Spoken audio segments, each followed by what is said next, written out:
Hey everyone, welcome back. We are discussing the topic expansion of British power in India. In previous lecture we had discussed the two battles, Battle of Plassey and Battle of Buxar.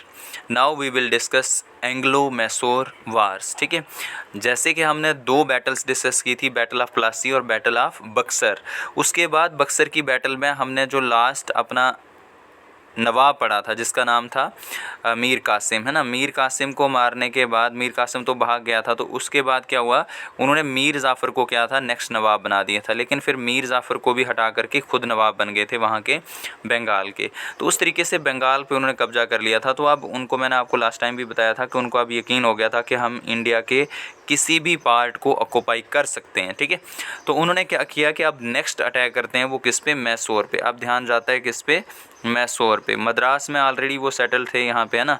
तो अब उन्होंने कहा कि भाई हमें क्या करना चाहिए, मैसूर को कब्जा करना चाहिए. फिर हैदराबाद, है ना, हैदराबाद के साथ साथ फिर नंबर आएगा किसका, मराठा एम्पायर का.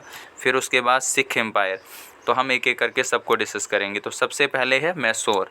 मैसूर के साथ जो है टोटल कितनी वार्स इनकी होती हैं, 4. ठीक है, टोटल कितनी वार्स ये लोग लड़ते हैं यहाँ पे, 4 वार्स लड़ते हैं. 4 वार्स के बाद ये फिर कब्जा कर लेते हैं किस पे, मैसूर पे भी. ठीक है, सब्सिडी लाइन साइन कर लेंगे इनके साथ. देखो अब पहली वार जो है ना इनकी फर्स्ट वार होती है,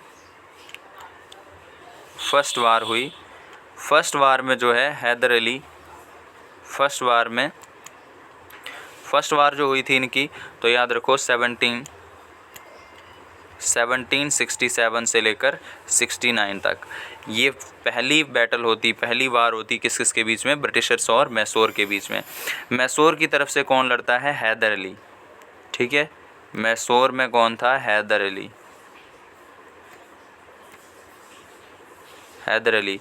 और दूसरी साइड कौन थे, याद रखो दूसरी साइड ब्रिटिशर्स. और ब्रिटिशर्स क्योंकि बंगाल से आए तो उन्होंने अलायंस बनाया किसके साथ, मराठास और फिर नवाबों के साथ भी. ठीक है, मराठास और नवाब इन दोनों के साथ अलायंस बनाया. लेकिन जो हैदर अली है ये भी बहुत चालाक आदमी था, स्किलफुली भी बहुत इंटेलिजेंट था और डिप्लोमेटिकली भी बहुत इंटेलिजेंट था. तो इसने क्या किया कि इन मराठास को बहुत सारा पैसा दे दिया इनको न्यूट्रल करने के लिए. ठीक है, मराठास को बहुत सारा पैसा दे दिया और निज़ाम ऑफ हैदराबाद को कहा कि भाई जितनी भी तुम्हारी टेरिटरीज़ मेरे अंडर हैं वो मैं आपको वापस कर दूंगा, तुम्हें उसकी साइड से नहीं लड़ना, किसकी, अंग्रेज़ों की साइड से. तो देखो अंग्रेज़ों ने तो अलायंस बनाया था मराठास और किसके साथ, निज़ाम ऑफ हैदराबाद. निज़ाम ऑफ हैदराबाद कौन, आसिफ जा क्लिंच खान, है ना. तो अब इन्होंने क्या किया कि इन दोनों को ख़रीद लिया, मतलब दोनों को न्यूट्रल कर दिया किसने, हैदर अली ने. अब अंग्रेज़ों ने जैसे अटैक किया यहाँ पे तो हैदर अली ने इनको क्या कर दिया, हरा दिया. ठीक है, पहली बैटल में हैदर अली किनको हरा देता है, ब्रिटिशर्स को हरा देता है. देखो अब यहाँ पे फर्स्ट 1767 से लेकर 69 तक हुई. ठीक, the Nizam, the Marathas and the English came together. Nizam of Hyderabad, Marathas and English came together. इन तीनों ने अलायंस बनाया अगेंस्ट किसके, हैदर अली. ठीक है, अगेंस्ट हैदर अली. अब इसके बाद क्या हुआ, but Haidar Ali use skill. लेकिन हैदर अली ने अपने स्किल यूज़ करते हुए पेड मराठास, मैंने अभी आपको बताया मराठास को इसने क्या कर लिया, यहाँ पे न्यूट्रल कर दिया. ठीक है, बहुत सारा पैसा दे करके उनको क्या कर दिया, न्यूट्रल कर दिया. अब उसके बाद क्या हुआ, promising to share conquered territories with Nizam को कहा कि जितनी भी कनकर्ड टेरिटरीज़ हैं मैं प्रॉमिस करता हूँ वो तुम्हें शेयर करूँगा. कन्वर्टेड दी निज़ाम इनटू हिज एले, और निज़ाम को भी कन्वर्ट कर दिया अपनी साइड. ठीक है, कौन सी वार की बात कर रहा हूँ मैं, फर्स्ट वार विद मैसूर. कब हुई, 1767 से लेकर 69. याद रखो किसने, अंग्रेज़ों ने अलायंस बनाया किस किस के साथ, मराठास और निज़ाम के साथ. किसके अगेंस्ट, हैदर अली के अगेंस्ट. लेकिन हैदर अली ने दोनों को न्यूट्रल कर दिया और उसके बाद वार कंटिन्यू होती है कितने, 4 ईयर्स. ठीक है, वार कंटिन्यू रही कितने सालों तक, 4 साल. और उसके बाद ended with signing the treaty. और ये आपने याद रखना है, ट्रीटीज़ मोस्ट इंपॉर्टेंट है. ठीक है, ट्रीटीज़ याद रखनी है. ट्रीटी ऑफ मद्रास, तो पहली बैटल या पहली वार के बाद कौन सी ट्रीटी साइन हुई, तो it was the treaty of Madras 4 अप्रैल 1769. और इस ट्रीटी में क्या हुआ, ट्रीटी ऑफ मद्रास साइन हुई. क्या हुआ इस ट्रीटी में, तो पहली चीज़ के exchange of prisoners, war prisoners. अंग्रेज़ों ने किसके, हैदर अली के वार प्रिजनर्स छोड़ दिए और हैदर अली ने अंग्रेज़ों के वार प्रिजनर्स छोड़ दिए. ठीक है, अब क्या होता था, जैसे एक आर्मी ये है इस साइड और एक आर्मी इस साइड है, जैसे ये लड़ते थे, जैसे लड़ना शुरू करते थे तो जो भी कैदी, मतलब जो इस साइड वाले सोल्जर इस साइड चले जाते थे, इस साइड वाले इस साइड, तो उनको ये कैदी बना लेते थे। तो दोनों साइड ने क्या कर दिया, एक दूसरे के वार प्रिजनर्स को क्या कर दिया, रिलीज़ कर दिया। एक चीज़ हुई। दूसरा, ब्रिटिश विल हेल्प, ब्रिटिश क्या करेंगे, हैदर अली को हेल्प करेंगे। If any foreign power will attack on the Mysore, कोई भी दूसरी पावर अगर मैसूर पे अटैक करेगी तो ब्रिटिशर्स विल हेल्प किसको, हैदर अली, हैदर अली इन दी सेंस मैसूर को हेल्प करेंगे। ठीक है, क्लियर यहाँ तक। तो अब यहाँ पे क्या हुआ था, जैसे कि हमने बहुत यहाँ पे आपको डिटेल में नहीं पूछा जाता तो इसलिए नहीं पढ़ रहे हैं। अब ये क्या किया था, हैदर अली ने डायरेक्ट मद्रास में अटैक कर दिया था। ठीक है, जब मद्रास पे दरवाजे पे खड़ा था तो ब्रिटिशर्स को बहुत ज़्यादा ह्यूमिलेशन यहाँ पे सहनी पड़ी थी। ठीक है, और इन्होंने ये ट्रीटी साइन की थी जिसका इनको बहुत दुख था। अब इन्होंने कहा कि भाई ये बदला लेना तो बनता है। ठीक है, अब दोबारा क्या होता है, second war, second Anglo Mysore war 1782-84, 1782-84। तो पहला वाला याद रखना, ट्रीटी ऑफ मद्रास साइन हुई, एक्सचेंज ऑफ प्रिजनर्स, और ब्रिटिश मदद करेंगे किसकी, हैदर अली की। कब करेंगे, in case of foreign attack. ठीक है, then second war, second Anglo Mysore war was fought 1780-84।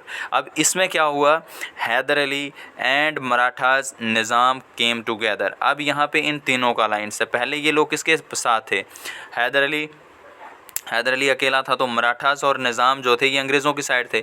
लेकिन इस बार ये किसकी साइड हैं, इस बार ये आपके हैदर अली की साइड है। इन तीनों का अलायंस है, लेकिन इस बार ये बिक जाएंगे और ये दोनों किसकी साइड हो जाएंगे, अंग्रेज़ों की साइड। मराठास भी और निज़ाम भी दोनों किसकी साइड चले जाएंगे, ब्रिटिशर्स। ठीक है, दोनों किसकी साइड चले जाएंगे, ब्रिटिशर्स, और रह जाएगा अकेला कौन, Haidar Ali.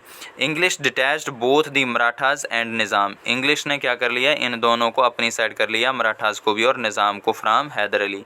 Then Haidar Ali died with cancer, यहाँ पे हैदर अली की डेथ हो जाती है इन बिटवीन दी वार। ठीक है, कब डेथ होगी इसकी, 1782, and the war continue by Tipu, और इसके मरने के बाद वार किसने कंटिन्यू करी, टिप्पू सुल्तान ने। टिप्पू सुल्तान कौन था, तो इसका बेटा था किसका, हैदर अली का। ठीक है, हैदर अली की डेथ होने के बाद कौन कंटिन्यू किया, तो याद रखो टिप्पू सुल्तान। उसके बाद एंडेड विद, ये वाली वार किसके कैसे एंड हुई, तो ended with treaty of Mangalore. पहली वाली कौन सी ट्रीटी थी, याद करो, ट्रीटी ऑफ मद्रास। ये वाली कौन सी है, ट्रीटी ऑफ मैंगलोर। ये कब हुई, तो 1784। ठीक है, 1784।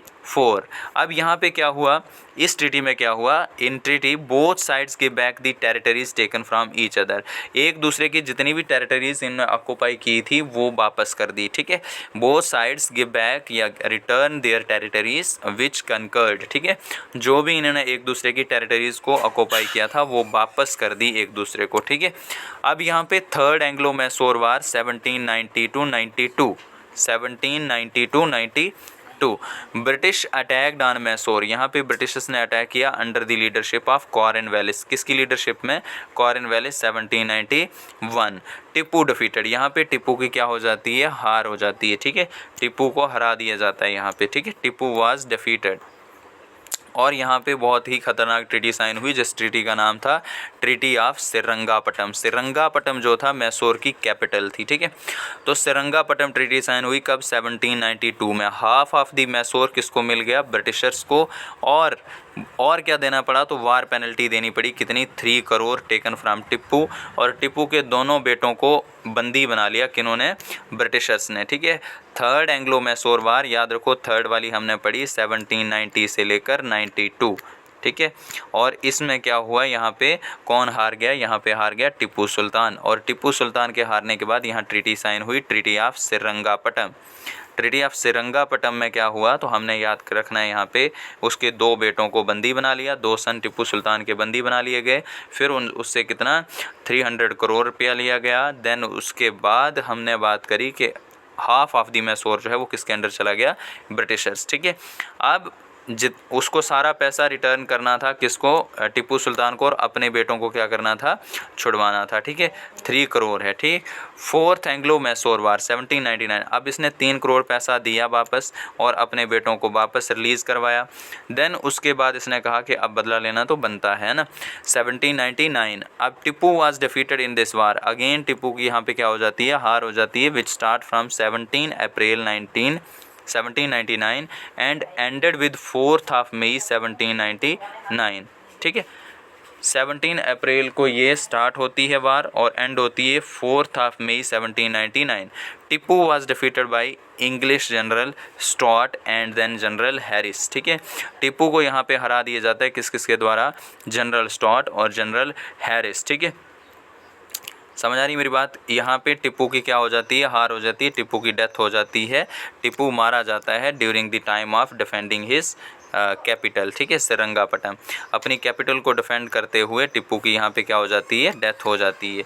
किसकी बात कर रहे हैं हम, टिप्पू सुल्तान। ठीक, अब यहाँ पे क्या हुआ, टिप्पू सुल्तान की डेथ हुई तो निज़ाम हैड ऑलरेडी सब्सिडरी अलायंस, निज़ाम ने क्या किया था, यहाँ पे मराठास और निज़ाम ने हेल्प की थी, तो अब निज़ाम के साथ उन्होंने सब्सिडरी अलायंस साइन कर लिया, तो इस तरीके से हैदराबाद भी उनके कब्ज़े में आ गया।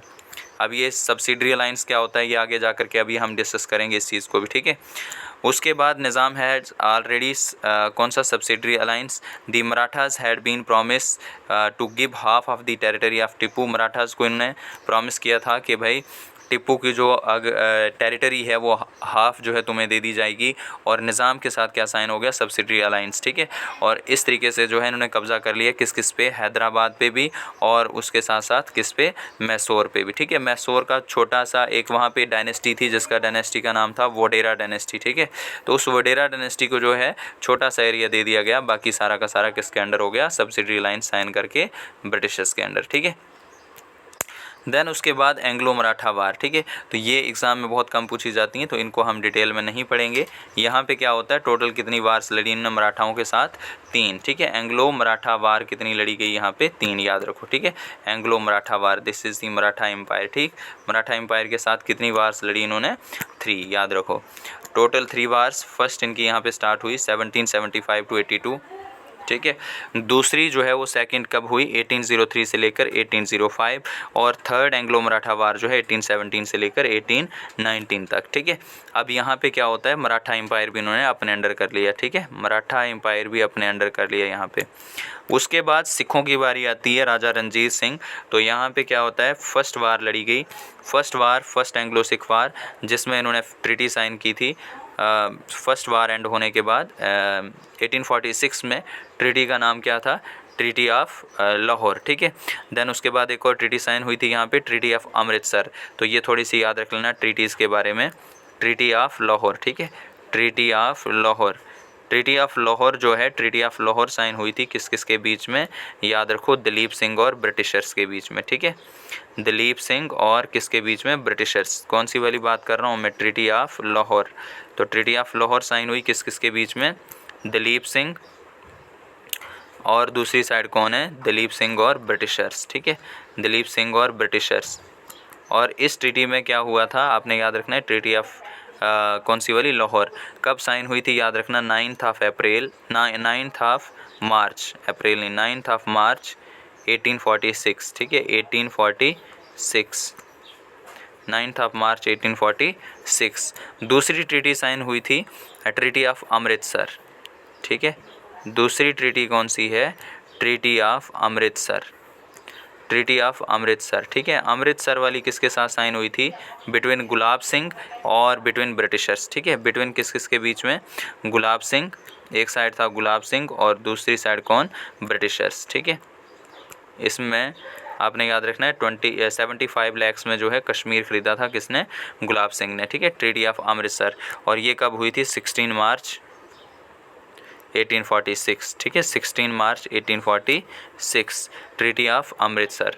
तो ये 2 ट्रीटीज़ याद रखनी है, 9th of March 1846 और 16 of March 1946। ठीक है, कौन सी, ट्रीटी ऑफ लाहौर और ट्रीटी ऑफ अमृतसर। ठीक है, कितनी वार्स लड़ी इन्होंने सिखों के साथ, तो 2। पहली है first Anglo Sikh war 1845 to 46, second Anglo Sikh war 1848 to 49। ठीक है, अब नेक्स्ट हमारा रहता है एक्सटेंशन थ्रू डिप्लोमेसी। ठीक है, तो एक्सटेंशन थ्रू डिप्लोमेसी, इसको भी हम अभी डिस्कस कर लेंगे, एक्सटेंशन थ्रू डिप्लोमेसी। अब डिप्लोमेसी के थ्रू इन्होंने कैसे एक्सटेंशन किया, तो यहाँ पे दी पॉलिसी ऑफ रिंग फेंस। ठीक है, पहली पॉलिसी हम जो पढ़ेंगे, it is the ring fence policy, ring fence policy 1765 से लेकर 1803। अब ये रिंग फेंस पॉलिसी क्या होती थी, यहाँ पे ये क्या करते थे, एक जो सराउंडिंग स्टेट होती थी अपनी, जो नेबरिंग स्टेट होती थी उसको क्या देते थे, प्रोटेक्शन देते थे।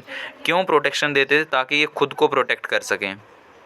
जैसे ये इनकी टेरिटरी है ब्रिटिशर्स, और ये जो अगर सराउंडिंग टेरिटरी है, जैसे अवध की बात करते हैं तो अवध को इन्होंने क्या दिया था, प्रोटेक्शन दी थी, ताकि अपनी टेरिटरी जो है वो क्या रहे, प्रोटेक्टेड रहे। एक बफर जोन क्रिएट करते थे कि कोई भी फॉरेन अटैक होगा तो वो पहले हम पे नहीं होगा, इस स्टेट पे होगा, हम प्रोटेक्टेड रहेंगे।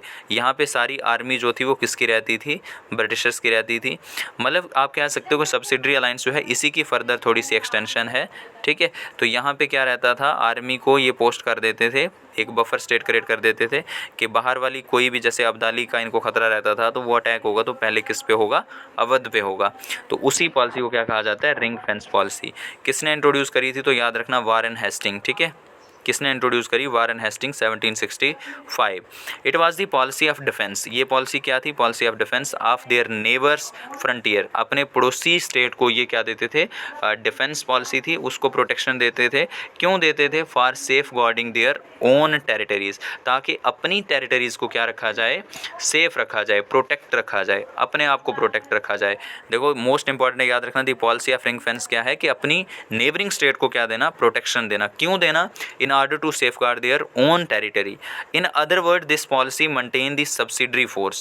दूसरे वर्ड में आप क्या कह सकते हो कि subsidiary force, वहाँ पे सारी की सारी आर्मी किसकी होगी, ब्रिटिशर्स की, which were to be organized and equipped commanded by the officer of the company. उनको ऑर्गेनाइज करना, उनको वेपन्स प्रोवाइड करना, कमांड करना, ये सारा का सारा काम किसका होगा, ऑफिसर ऑफ द कंपनी, वो जो आर्मी होगी जो उस स्टेट में रहेगी।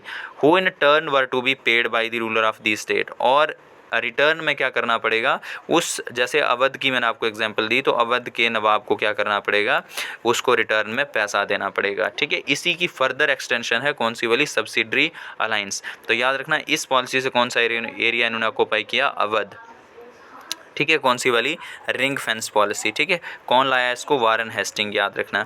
अब दूसरी चीज़ क्या है, सब्सिडरी अलायंस। सब्सिडरी अलायंस में क्या चीज़ होती थी, यूज्ड बाय, इसको कौन इंट्रोड्यूस किया, लॉर्ड वेलेस्ली, ठीक है। कौन इंट्रोड्यूस किया सब्सिडरी अलायंस को, Lord Wellesley, who was the governor general from 1798 to 1805, ठीक है। तो इंट्रोड्यूस भी कब करी इसने, 1798 में, याद रखना 1798। कौन सी वाली, सब्सिडरी अलायंस, याद रखो। अब सब्सिडरी अलायंस के अंडर क्या था, under this system the Indian state rulers were compelled to accept the permanent stationing of the British force within his territory and to pay the subsidy for its maintenance. यहाँ पे ये Indian rulers को compel कर देते थे, मजबूर कर देते थे। जैसे हमने मैसूर की बात करी, जैसे हमने हैदराबाद की बात करी, है ना, पहले हरा देते थे, टोटल ख़त्म कर देते थे, फिर वो मजबूर हो जाते थे क्योंकि अपनी आर्मी बचती नहीं थी, तो वहाँ पे ये सारी की सारी आर्मी किसकी रहेगी, फिर ब्रिटिशर्स की रहेगी। और उस आर्मी के बदले में एक अमाउंट जो है वो फिक्स कर दिया जाता था, और वो अमाउंट पे करना होता था उस राजा को, ठीक है। और उसी पॉलिसी को क्या कहा जाता है, सब्सिडरी अलायंस, ठीक है। सब्सिडरी अलायंस सिंपल समझो क्या होगा कि ब्रिटिश लोग अपनी आर्मी प्रोवाइड करेंगे किसी रूलर को, ठीक है, और आर्मी के बदले में वो रूलर इनको क्या प्रोवाइड करेगा, मनी प्रोवाइड करेगा, ठीक है, एक चीज़। दूसरा यहाँ पे क्या होगा कि रेजिडेंट, ठीक है, ब्रिटिश रेजिडेंट, मतलब कि रेजिडेंट का क्या मतलब है, ब्रिटिशर्स का एक रिप्रेजेंटेटिव उस कोर्ट में रहेगा परमानेंटली, ठीक है। British resident would stayed in the court, ये रेजिडेंट उसके कोर्ट में रहेगा उस राजा के जिसने सब्सिडरी अलायंस साइन किया होगा, और ये resident time to time Britishers को उस कोर्ट के बारे में, राजा के बारे में बताता रहेगा। एक ये चीज़ हो गया, आर्मी, रेजिडेंट। और तीसरी चीज़ क्या है कि जिस स्टेट ने सब्सिडरी अलायंस साइन किया होगा वो किसी भी फॉरेनर को, फॉरेनर इन दी सेंस जैसे फ्रेंच यहाँ पे थे, डच थे, तो उन लोगों को ये अपॉइंट नहीं करेंगे दरबार में, ठीक है। No foreigner will be appointed in the court without the permission of company, ठीक है। कोई भी फॉरेनर जो होगा वो अपॉइंट नहीं किया जाएगा दरबार में बिना किसकी परमिशन के, ब्रिटिशर्स की। ये 3 क्लासेस हो गई, ठीक है। 3 क्लासेस होगी किसकी, कौन सी वाली, सब्सिडरी अलायंस की, ठीक है। फिर चौथी क्लास क्या थी कि भाई आप लोग जो है किसी भी वार में इंटरफेयर नहीं करोगे, मतलब वार में आप इंटर नहीं करोगे जब तक आपको ब्रिटिश अलाउ नहीं करें। वार में भी आपको अगर इंटर करना है तो किससे पूछना पड़ेगा, ब्रिटिशर से पूछना पड़ेगा। तो कितनी 4 क्लासें आपने याद रखनी है, पहली आर्मी, परमानेंट आर्मी किसकी रहेगी वहाँ पे? ब्रिटिशर्स, और बदले में आपको मनी देनी पड़ेगी। दूसरा ब्रिटिशर्स का एक कौन रहेगा वहाँ पे? रेजिडेंट, ठीक है। तीसरी चीज़, कोई भी फॉरेनर जो है वो अपॉइंट नहीं होगा, no foreigner will appoint without किसकी परमिशन? बताइए, विदाउट कंपनी परमिशन, ठीक है। अब no entry in any war, ठीक है, किसी भी वार में आप इंटर नहीं कर सकते बिना किसकी परमिशन के? किसकी परमिशन के? कंपनी की परमिशन के। तो ये थी आपकी सब्सिडरी अलायंस। कौन इंट्रोड्यूस किया इसको? तो याद रखो, लॉर्ड वेलेस्ली। वारन हेस्टिंग ने कौन सी लाई? रिंग फेंस पॉलिसी, ठीक है। अब इस पॉलिसी में the Indian ruler had to agree the posting of the British resident in his court. इस तरीके से उन्होंने कौन कौन सी स्टेट को ऑक्यूपाई किया? हैदराबाद, मैसूर, अवध, ठीक है, एट्सेट्रा। उसके बाद पॉलिसी ऑफ पैरामाउंटेंसी। पॉलिसी ऑफ पैरामाउंटेंसी को कौन इंट्रोड्यूस किया? 1830 में इंट्रोड्यूस करी। ये किसने? लॉर्ड हेस्टिंग्स ने, ठीक है, लॉर्ड हेस्टिंग्स। कौन इंट्रोड्यूस किया? Lord Hastings. Policy also known as subordinate isolation. इस पॉलिसी को क्या कहा जाता है? Subordinate isolation. अब इसमें क्या होता था? Policy of paramountcy which aimed to assert the British supremacy over all the native rulers in India.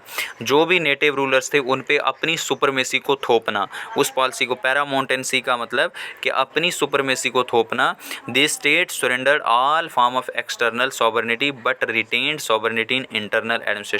सारा का सारा एक्सटर्नल जितने भी मैटर होंगे उस स्टेट के, वो कौन मैनेज करेगा? कंपनी मैनेज करेगी, और सिर्फ इंटरनल मैटर वो राजा मेंटेन करेगा। उस पॉलिसी को क्या कहा जाता था? कौन सी पॉलिसी? पैरामाउंटेंसी, पॉलिसी ऑफ पैरामाउंटेंसी, ठीक है। याद रखना कौन लाया इसको? हेस्टिंग्स लाया। और इस पॉलिसी में क्या होगा कि सारे के सारे एक्सटर्नल सॉवरेनिटी, जो एक्सटर्नल आपकी जो इंडिपेंडेंस है, वो सारी की सारी किसके पास है? कंपनी के पास। और इंटरनल एडमिनिस्ट्रेशन को सिर्फ आप मेंटेन करोगे, जिसमें कौन कौन सी स्टेट ने ऑक्यूपाई करी? लाइक जयपुर, नागपुर, एट्सेट्रा, ठीक है।